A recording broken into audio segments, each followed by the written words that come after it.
Hey, what's up everybody? BDF 44 coming into another video. Alright, so I'm in a nice little zone right now. Just got through doing my prayer shower thing. Sorry, I turned the light off on y'all. That's something I often do. It helps me think, speaking in the dark sometimes.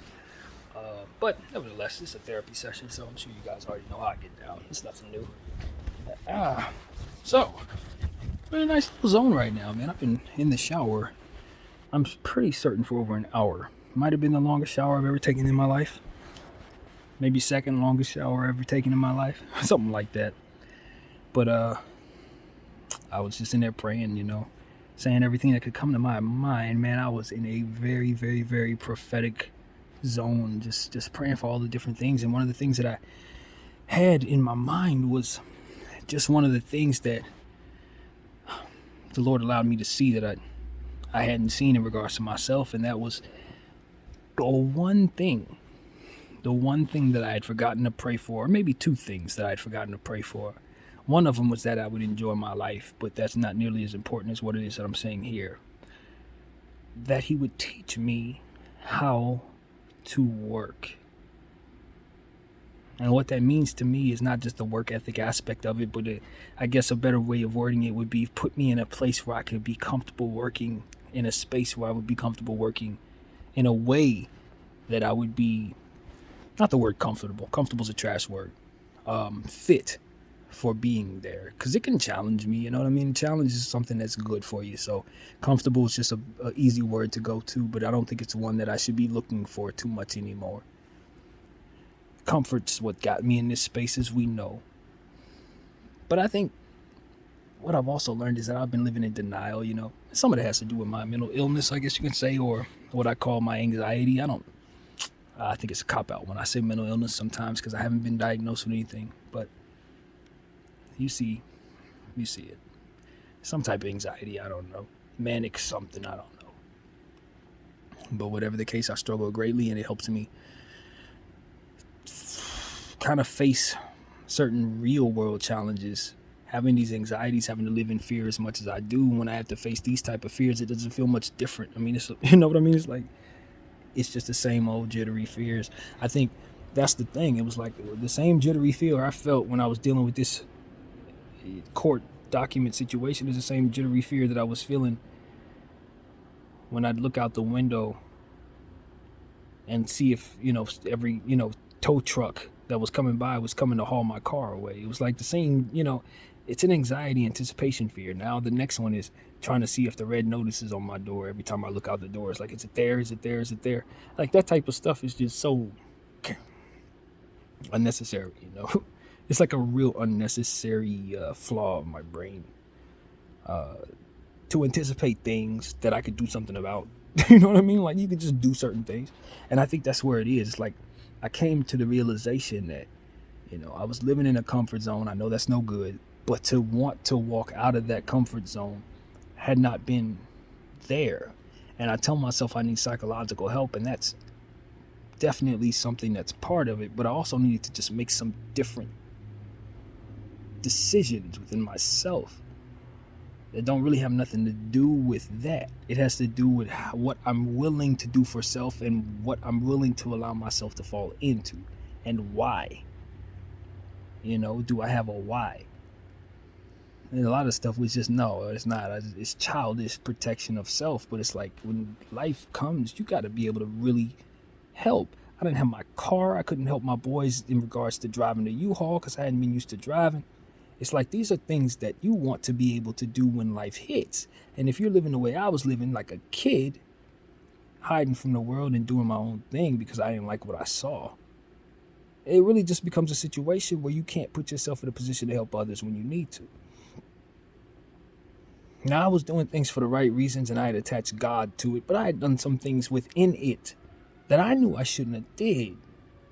And that's what I had to come to understand. And while I was comfortable with my why for doing those things, I definitely wasn't comfortable with the consequences that came. And while I had an opportunity for things to go right because of the nature of what it was I was involved in with AMC, the fact that it had like a 90% chance or even more of going this way, and me not adhering to it, was something that I chose to not prepare for. I allowed myself to become so weak as I started to not align myself with things that would otherwise help me, like applying for a SNAP.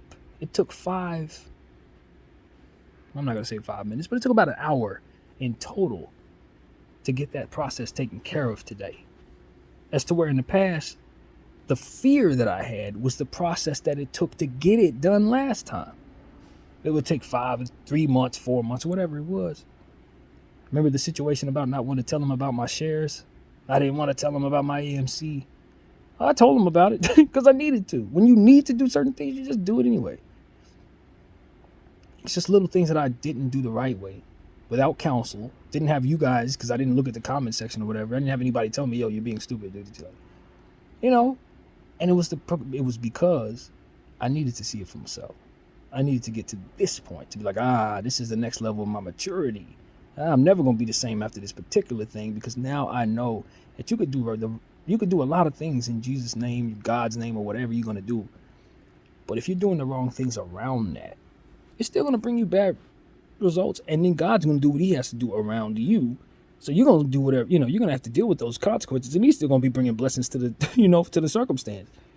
And it's like, that's kind of what happened to me. It's like, they say prayer without works is dead. And so for me, it was like, I didn't want to work for good reasons, but you still get the results of that. And so for me, it's like, okay, well, if I would have did this, and this around that, then I would have been even more blessed. I wouldn't have had to worry about that. If I would have sacrificed that amount instead of buying that bag of weed, I could have gave that amount to the people or this amount to the people. I could have did so many different things. But my anxiety kept me from doing that. Now, here's where the anxiety is my fault. I should have got help for that. I knew I had anxiety. Get help for that. See it through. See the path through. I started the path of getting it done and didn't see it through. I left myself excuses. I didn't always have too much anxiety to do what I needed to do. And in those moments, I should have did what I was supposed to do. But the childishness, the comfort level, the desire to be in my comfort zone, the desire to not fight myself in regards to those anxieties, put me in the position to have to live with some harsh days in the future that ultimately were due to me not making good decisions in regards to my anxiety. And therefore, it's ultimately my fault. See, this is why we talk about what environments are created. Dog ate my homework and things of that nature, because it's very important for the maturity of man, not just children. We create certain environments with the things that we do, and we maybe may attach our ego or our faith or various things to them. But if you're doing the wrong things, they will bring the wrong results in this life. Gravity will bring you down. And maybe the Lord will bless you and grace you with a miracle to save you from your backside. But if you look around, a lot of people are just falling down, man. You got to do things the right way. And you can't skip steps. And you certainly can't be one that talks about doing things the right way, but then don't want to adhere to what it is that you have to do to make sure that you are doing things the right way. Because you know what happens when that takes place? You end up being a shiny example of what happens when you don't. That's all you do. That's exactly what I've become. And I let the Lord do it because it made sense for me to not only learn from it, but I guess for you to learn from it too. You know what I mean? It's like I did things the wrong way. Did it for the right reasons. I stood on the right stuff, but I knew I was doing things the wrong way. I knew I should have sacrificed here or there. I knew it didn't make any sense for me to be willing to do something in regards to this, but not necessarily what I needed to do in regards to that. Those type of things were just like, nah. If you're going to do things that way, oh well. Welcome to what comes with that. And then you got to deal with what comes with that. You know, for example, now I'm listening to my uncle not so happy with me. Now, I know I was doing things for the right reasons, and I think I should be applauded for that. But then I understand it's the other things that I didn't do right that ultimately is irritating. Like, bro, why didn't you get help for yourself? Why didn't you know what I mean? Why didn't you put yourself in a position to make sure that you're taking care of certain things so we didn't get to this point? I can hear all that in my head already. I know I probably have to hear it from someone. Maybe him, maybe not. But, like, that's something I would tell somebody But then I would have to be able to explain to them why they should want to do that. And that's where we go wrong a lot of times. It's like, yeah, you could tell somebody what they should do and that what's going to happen is going to suck. But why should they choose it from behind their eyes? With all that they know, all they believe about themselves and the world around them, and how much they feel they can be helped by God and all of this, why should they choose the right thing versus why you would choose the right thing? Do they feel they want to preserve their life the same way you do? Yeah, you love life, but they may be suffering. So when they make choices that may be self-destructive, do they think of relief? This is what I was faced with at the time. A lot of times, people couldn't tell me why I should choose right for me because they couldn't make me care about myself. That was the problem. I always saw the wisdom. I could always apply it to my conversation, but I couldn't apply it to myself because I didn't see the reason to. I saw more of a different thing coming my way that was more important than to adhere to the wisdom that situation provided. I didn't know why I needed to apply that wisdom. That's the formula I see going wrong when people are trying to teach things to their children, because it's like, this is what you do if you don't want that. But why should I not want that? I'm miserable with this and I want to see something different. And I also see other things that come with that. So I want to go toward maybe somebody else I saw go through that and didn't have the consequences you're talking about. So I want to choose. And then they end up falling to those consequences you want them for. They feel either wise or send them to a horrible fate. But whatever the case may be, no one helped them understand why they should choose what they should for themselves. And this is what I've come to understand. You got to love yourself. And how do you learn to love yourself? For me, it started with loving others more. I found out what it was that I was, which was a selfish person, self-centered, all this. I came to realize and surmise myself as such and realize that I needed to pray for others. And that empowered me to care more about others, which gave me something to appreciate in the mirror. And when I looked in the mirror and saw somebody who prayed for others and wanted more from others, then I started to want more for myself. Then I started to want to make good decisions that would be friendly to my future so that I could have better energy going forward, because I realized myself was someone worth preserving. And then from there, I found myself in a position to not make it about myself in prayer. And now I'm going through the course of coercing myself away from those habits of a person who put himself first and prayed for no one else and hated himself just the same. That's what I've learned. Why I should choose better for me. Because I'm someone who can help others and be happy about that. Found pride and power and belief in self in praying for others and realizing myself to be someone who can get better in that way. Seeing my life as a path forward that can help others and be better for that. Hopefully. That's why I wanted to preserve my life now. That's why I look at myself and say, let's go out there and fight for your chance to keep your apartment. Because even if you don't keep your apartment, you deserve to keep your dignity and your mindset that you could meet the day's challenge. I don't want to look back on today and say, man, I was too cowardice to just do what I needed to do to give myself a chance. That's why I did it. Not because I knew what I was doing or I thought it would succeed, but because I wanted to look back on this to say I did what I could. I put God first and I faced my fear and I handled my business like I was afraid to all this time. That's why I did it. I don't think I deserve to stay here. I didn't pay for it. I'd kick me out. Hurts to say. Hurts to think about it. I hope it don't happen. I hope it don't happen. I'm praying it don't happen, I guess. I don't think I actually prayed that, though. I don't think I've actually prayed that. You know, I was in that shower, the Lord told me, you could pray for yourself. And I tried to. I started to say, well, Lord, would you help me? And then I started thinking about, no. What I need you to do is pray for others who are going through what I'm going through. Just like I need this help, they need it too. You know, when I needed my friend, the exact moment I needed my friend this week, he called me. The exact moment. On some real divine stuff. Overly divine. Ridiculous timing. Stuff you couldn't even write in a script damn near. I had put my phone in the same place I put my phone every time when it's in the bathroom, and there was a text from my homeboy saying, I need your help. Okay, cool. Today, after I got out of this hour shower, in that same place I put my phone, it was a nice, cool bottle of water that I'd forgotten I had put it on top of that same spot on the tub, on the toilet. And I got out of the shower, my voice, because I had been talking and prophesying for an hour in that dang shower.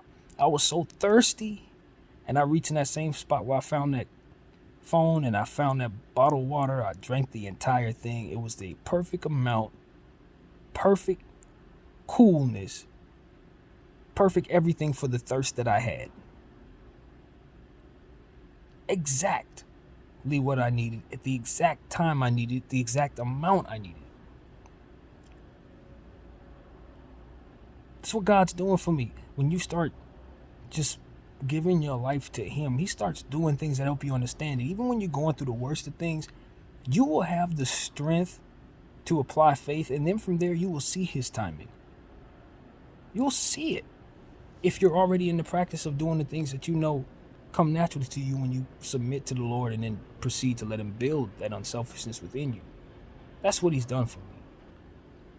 Now I've gotten a stronger spirit about myself. Now when I'm sitting up jittery, I have the mental fortitude to do what needs to be done.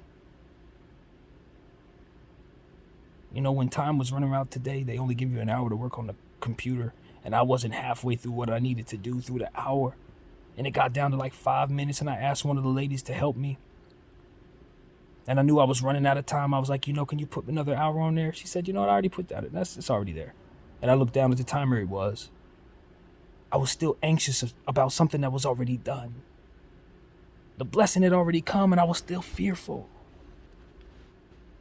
That's why the faith is so necessary, because that's what we do all the time. Sometimes we find ourselves swinging at air if we're anxious like me, if we have anxiety. All you got to do is just a few easy things, just like I did with the EBT thing this morning, food stamp thing this morning, SNAP benefit thing this morning, for those who don't know what I'm talking about. Food being given by the government. And so that's what it was. I was able to get that done. All this time I've been anxious about it, didn't want to do it. It took 3 minutes to get it done. 3 minutes to apply, 30 minutes to talk to the lady.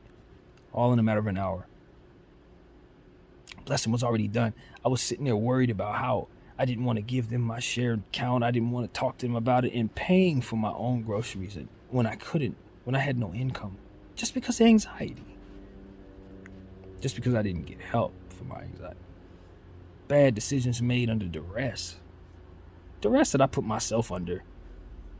I did that. Protecting myself from other stresses that weren't real, in denial, allowing myself to stay in comfort zones. It did nothing for me, away from people I truly care for. A vicious cycle that the Lord helped me get out of, in the right place at the right time, with everything I needed in the exact way,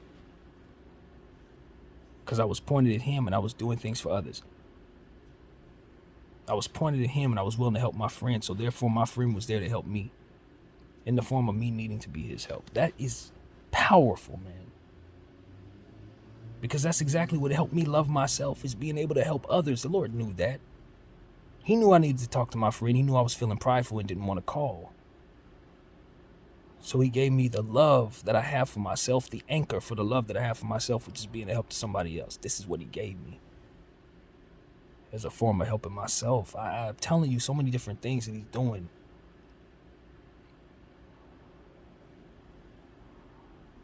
It's a lot, man. And I'm open to it. I'm happy that He's doing it, and I can see the path for so many more beautiful blessings left and right ahead of me, even though I'm going through this little storm. The enemy ain't got nothing to do with it. I don't even feel, there's no presence of Him here. It's all God. It's God and His love testing me to be better. He told me to do all of this, and now I see it clearly. He definitely did. But it wasn't because He wanted me to fail. It was because He wanted me to grow up. To literally grow up. And I think we had a breakthrough today. I think we had a breakthrough this week. I don't think I feel as weak. Maybe just as scared. But even then, not right now. Nah, because I have you here. You know how I feel about that. This is truly my comfort zone. This is a prayer place. This is a sanctuary. A non-denominational church, so to speak, is what this is. That's what I feel like we have here with this therapy session. It's a spiritual thing for me because I'm bearing my soul into this. And I know it's my image. This is my past. Who knows where my life is actually headed? But this is what it was in that moment. And I really, truly needed it. Right now, I needed this. And I feel good about it, man. I hope that I've been able to share something good with you. You know, when I make these therapy sessions, sometimes I'm real down. Just 48 hours ago, I was really down. But I got God with me so I can go way up to the roller coaster we're on here. But I hope to give you something constructive throughout it all, even when I feel like my lowest. There's only been one therapy session I never listened to. It's because I know I was so negative that I never wanted to listen to it again, and I didn't. That's the only one I never listened to. I probably said some things on there that didn't leave enough for positivity at all. And if you've heard that one already, I haven't. But just know that I made it through that somehow. I did, because I'm here. Wasn't easy. But a lot of happened in between that was very peaceful because of the decisions I made to do things this way. A lot of things were peaceful. I had some very, very peaceful days, y'all. Peace that people pray for, I was able to experience. I stole that. I stole that from the world. I did. I carved that out for myself. And now I got to pay for it. You know, it's so much for stealing. It's on layaway. But either way, I feel good, man, that I'm able to have this conversation, this outlet. And I don't even consider at all, this is the part that's really going to trip a lot of people out about my psychology. I don't see this at all as something that can make me money or famous or like, it doesn't equate here that way. It just don't. I don't know why. As much as I need money right now, I'm not thinking about this in that way. It just doesn't. I guess that's what makes me the way I am, is that I'm able to do this just like sheepishly, like it's not a really big deal. But I respect those who do what it is that I do, especially the Laker guys, man. That's why I always want to shout out people I get stuff from, because I really, really, really appreciate the craft. You know, even though I'm not in the marketplace, man, I really am a fan of a lot of people who do this. And they get me through the day every day with their content. That's why I genuinely shout them out. It's not because I want to get a shout out back. Nah, these people are getting me through something, man. Just like Joe Budden and his Joe Budden podcast about 4 years ago. Some of the loneliest times of my life, working a job I hated. Listening to them guys go back and forth, him, Rory, and Maul, man. Those were my boys when I was away, you know? When I didn't have no friends. Obviously I had friends, but when they were not present in my life, when I was in that work home, those were my boys. I was able to listen to people's content, Stephen A. and Skip in the morning back when I worked at Park Place. All these people that done so much that have contributed to the marketplace and to our lives within what it is that they do. And sometimes they had to swallow their dignity, so to speak, to be able to display that truth. Not really talk on things that matter to them, regardless of where they stand on certain spectrums. I respect it to a degree, because I know it might be some people on the opposite side of me who are keeping their mouth shut too, and they really believe in what they believe in, but they're doing it for the betterment of harmony. I think it's important to acknowledge that to a degree. From me, someone who don't want to be a part of the marketplace for weakness reasons and for also other reasons that are personal to me in regards to not want to take from people. But y'all do your thing, man. Some of my favorite content creators, I really just want to take a couple seconds to appreciate what you do. I know it's a lot of people, it's all about money. I know appreciation is kind of weak for a lot of minds. Not everybody's on this type of time, but for me, man, people be getting me through stuff. Watching the Lakers get me through stuff. It really does, man. Watching people talk about it gets me through these times. So I hope that my content can do the same thing for you, man, because I'm telling you, I've been afforded so much. Wonderful, wonderful entertainment over the years, man. So that's something I wanted to say, man. Some of the entertainment wasn't meant for my betterment, though. I know that. Even though I loved it so, it really wasn't meant nothing good for me. But I took from it what I took from it. It was what we had, man, and people were good at what they did. I don't know what to say other than some of the culture was just evil, inherently evil. Some of the stuff we love is just bad. They don't promote nothing good at all. The destruction of us and all. And we celebrate it because we're warped. Nobody appreciates it as much as me. I mean, God, I can't lie to you guys. You'll see a bunch of stuff on my playlist. You'll be like, that's not BDF 44. Yeah, it is. I got an ignorant ear at times. It don't make no rhyme or no reason. I just grew up in the hip hop just like everybody else. So violence and killing and drugs ain't nothing new to me. But when you listen to it pumping through the speakers, it sounds good to me. And it's because I'm from a place where it does. That's what we do. We belt that. We with that. But what I've realized is that's bad energy. Those were bad cultures. They were in place for a long time, and they were refined and evolved into wondrous things. Don't get it twisted. It's not the beginning of something. But at the end of the day, where it began was just awful. Let's lead people to their doom. Let's lead people into spaces where they're not looking for education, but looking for opportunities to join us in jail cells or what have you. Like, these are the type of things.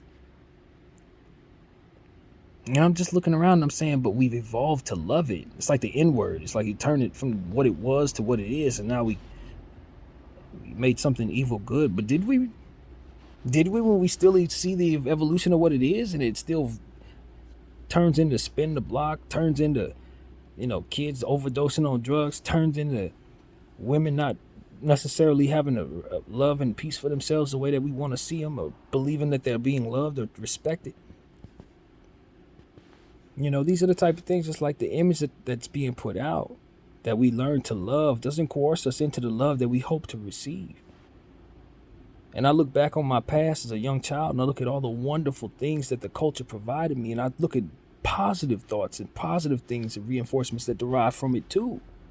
Messages that I'm giving to you that came from songs that I listened to from that same genre. I can't just point out the negative without telling you that some of that was church in and of itself. Kyrie Irving wasn't the first person who helped me realize that I should consider myself a Hebrew. Hip-hop helped there. That music was telling us a lot of those things as well. Messages in those music. Messages like Outkast used to provide. Just messages, man.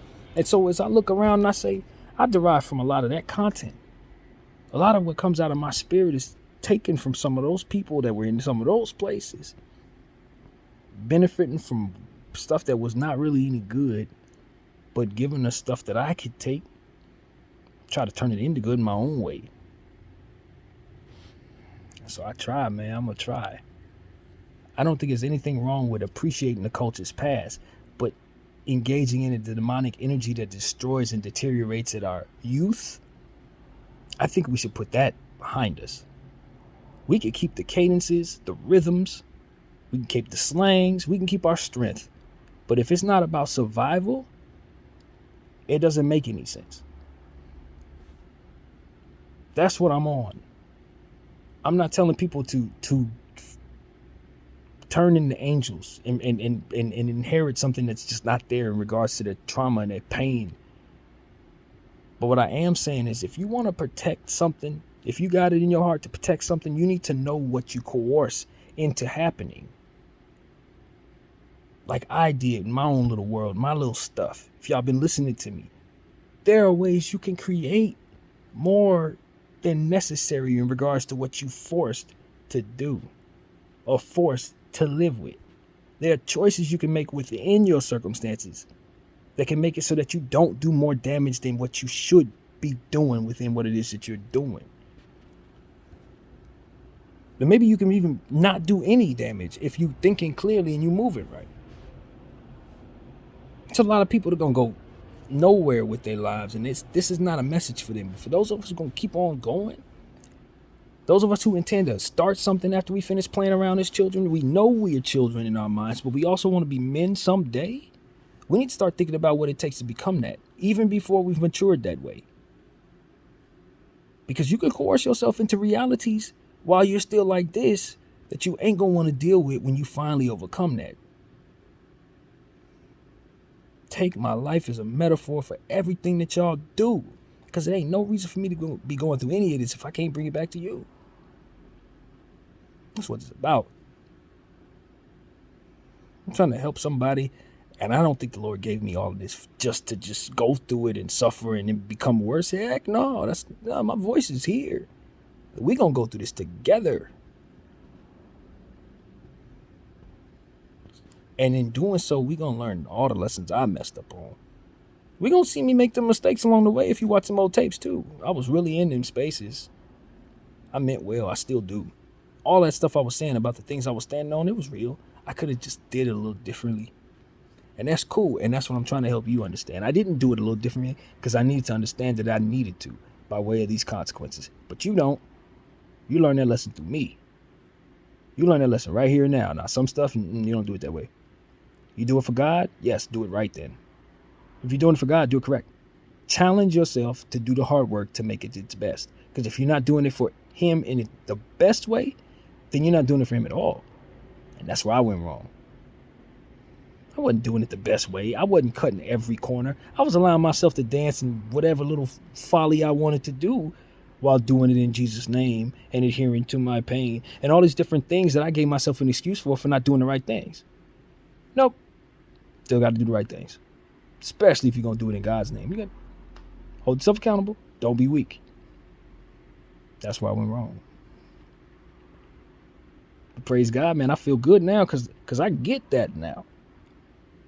I actually fully understand that. It may be too late in regards to what I can do for myself in the short term. Maybe I have to deal with some unfortunate circumstances or whatever. I'm not trying to even think about all that, but I will deal with it and probably come to you with all of it if it comes to that.